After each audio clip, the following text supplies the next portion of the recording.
Shalom, brothers and sisters. Yeah, back at it again. All my brothers and sisters, I love you all so much. So check it out. Right here, we're gonna look into the fourth book of Ezra. Is chapter 13, the sixth vision, and we're gonna see what Yah is telling the Kodashim. Hallelujah. All right. So, if you want to read along, put the fourth book of Ezra PDF, and there's a good restored name version. Okay, so here we go. The sixth vision. The man from the sea. Hallelujah. Let me put the brightness a little upper. Alright. So, and it came to pass. Okay, fourth Ezra chapter 13 verse 1 and beyond. It's pretty much the whole chapter 13. We're going to look into it because these visions, they actually have an interpretation. So it's very cool, and I know that Ezra was okay, let's just read it. And it came to pass after 7 days I dreamed dreams in the night, and behold, a wind arose from the sea and stirred up all its waves. And I looked, and behold, this wind made something like a figure of a man come up out of the heart of the sea. And I looked, and behold, the man waxed strong and flew with the clouds of heaven. And whenever he turned his face to look, all things trembled under his gaze. And whensoever his voice went out of his mouth, all they melted that heard his voice, like wax melts when it feels the fire. JDT 16:17, Micah 1:4. So they have like footnotes of these things being in the scriptures and other extra biblical books that, we love. So here we go. And after this I looked, and behold, there was gathered together a multitude of men without number from the four winds of the heaven to war against the man who came out of the sea. But I looked, and behold, he carved out for himself a great mountain and flew up upon it.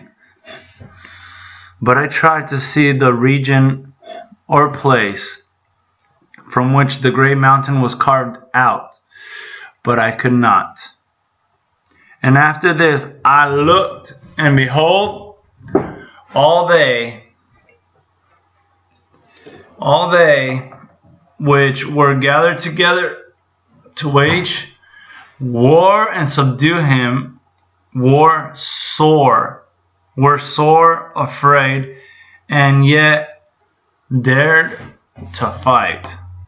And behold, he saw the violent approach of the multitude. He neither lifted up his hand nor held sword, nor any weapon of war. But only I saw that he sent out of his mouth, as it were a blast of fire, and out of his lips a flaming breath. And from his tongue he shot forth sparks and tempest.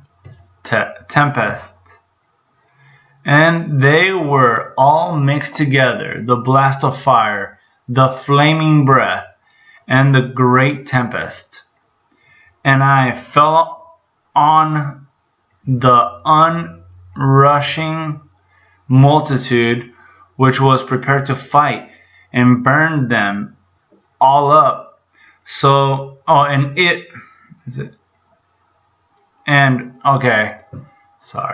and fell. So this blast of fire, the flaming breath, and the great tempest and fell on the onrushing multitude, which was prepared to fight, and burned them all up, so that suddenly nothing was seen in the innumerable multitude but only ash, dust, and smell of smoke. When I saw this, I was afraid. Afterward saw I the same man come down from the mountain, and called to him another multitude which is peaceable. And there came many people to him, whereof some joyful, some sorry, and some of them bound, and some were bringing others as offerings. The request for interpretation of the vision. Then I was sick through great fear, and I awoke, and I besought the Most High Yahuwah, and said, From the beginning you have shown your servant these wonders, and have counted me worthy that you should receive my prayer. Now show me also the interpretation of this dream, for as I consider it in my understanding, woe to them that shall be left in those days, and still much more woe to those who do not survive. For those who do not survive will be sorrowful, because they understand what things that are laid up in the latter days, but not attain it, but shall happen to them and to those that are left behind. Oh, we got the left behind here. But woe also to those who do survive, for this reason, because they shall see great perilous danger and much distress for necessities, as these dreams declare. Yet it is better for them to come into these things, though incurring perilous dangers, than to pass away from the world like a cloud, and not to see the things that shall happen in the last days. The interpretation of the vision. And he answered to me and said, I will tell you the interpretation of the vision, and I will explain to you the thing which you have inquired. Whereas you have spoken of them that are left behind, this is the interpretation. He who brings the peril at the time will himself protect those who fall into peril, who have works and have faith in the Almighty. Know this, therefore, that they which be left behind are more blessed than those who have died. This is the interpretation of the vision. As for you, seeing a man coming up from the middle of the sea, the same is he who is the Most High Yahuwah, has kept a great season, which by himself shall deliver his creature, and he shall order and direct them that are left behind. And as for you, seeing a blast of wind and fire and a storm coming out of his mouth, as for his not holding sword or weapon of war, yet destroying the onrushing multitude which came to conquer and subdue him, this is the interpretation. Here we go. Behold, the days are coming when the Most High Yahuwah will deliver them that are upon the earth, and bewilderment of mind shall come over those who dwell on the earth, and they shall plan to make war against one another, one city against another city, one place against another place, people against people, and kingdom against kingdom. And the time shall be when these things shall come to pass, and the signs shall happen which I showed you before, and then shall my Son be revealed, whom you saw as a man ascending. And when all the people hear his voice, every man shall in their own land leave the warfare they have against one another, and an innumerable multitude shall be gathered together, as you saw, desiring to come and conquer him by fighting. But he shall stand on top of the Mount Zion, and Zion shall come, and shall be shown to all men, being prepared and built, like as you saw the mountain carved without hands. And he, my Son, shall rebuke the wicked inventions of those nations, which for their wicked chesedlessness life, which have fallen into the tempest. This was symbolized by the storm. And shall lay before them their evil thoughts, and the torments wherewith they shall begin to be tormented, which are like to a flame. And he shall destroy them without effort by the Torah, which is like to me, which was symbolized by the fire. And whereas you saw that he gathered to himself another peaceable multitude, those are the 10 tribes, which were carried away prisoners out of their own land in the time of Hoshea the king, whom Salmanassar the king of Assyria led away captive, and he carried them over the waters, and so that they came into another land. But they took this counsel among themselves, that they would leave the multitude of the heathen, and go forth into a further country where mankind had never dwelt. Isaiah 19:2, Matthew 24:7, Revelation 16:16, 19:19, Daniel 2:34 and 45, 2 Kings 17:1-6. Wow.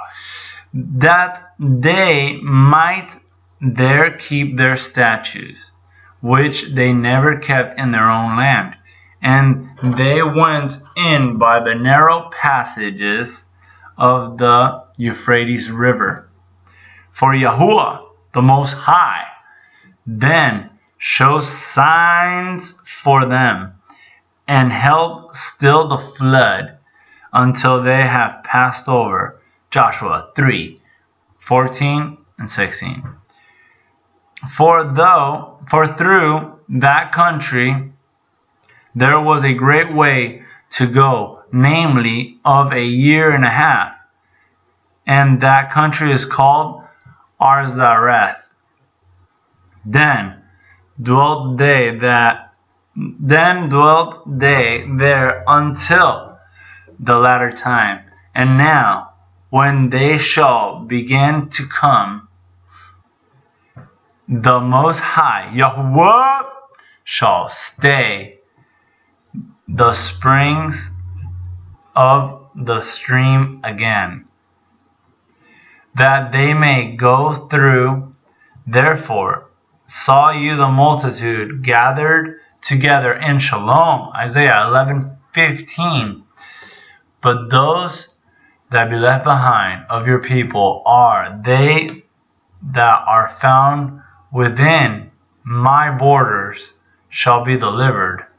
But those that are left behind of your people are they that are found within my borders shall be delivered.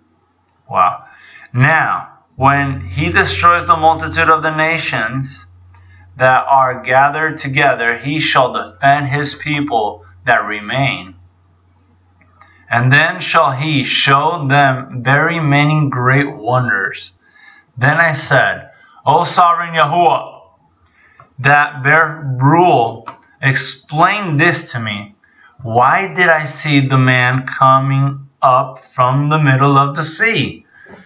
And he said to me, like as you can neither seek out nor know the things that are in the deep of the sea, even so can no man upon earth see my son or those that are with him, except in the time of his day. This is the interpretation of the dream which you saw, and you alone have been enlightened about this, because you have forsaken your own ways and applied yourself with diligence to mine, and have searched out my Torah. Wow. Okay. For you have devoted and ordered your life in wisdom, and have called understanding your mother. Therefore I have shown you treasures, for there is a reward laid up with the Most High, Yahuwah. And after another 3 days I will tell you another thing, and declare to you weighty and wondrous matters. Hallelujah. Then I arose and walked in the field, giving praise and thanks and great splendor to Yahuwah the Most High, because of his wonders which he did in time, and because he governs the times, and whatever things come to pass in their season. And there I sat 3 days. Wow, shalom, brothers and sisters. That was amazing. And that's the 4th book of Ezra. There's a lot of really, really amazing things there. And Yah bless and keep you. Yah shine his face upon you. And it revealed through you his shalom.